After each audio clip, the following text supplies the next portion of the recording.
ये नसीहत। अल्लाह आसमानों और जमीन का नूर है। उसके नूर की मिसाल ऐसी है कि गोया एक ताक है जिसमें एक चराग है और चराग एक किंदील में है, और किंदील ऐसी साफ शफाफ है कि गोया मोती का सा चमकता हुआ तारा है।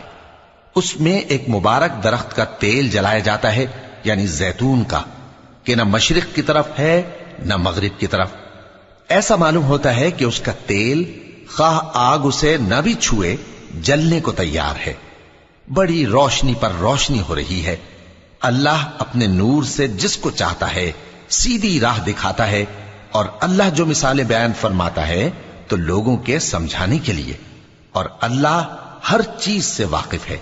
वो किंदील उन घरों में है जिनके बारे में अल्लाह ने इरशाद फरमाया है कि बुलंद किए जाएं और वहां अल्लाह के नाम का जिक्र किया जाए, और उनमें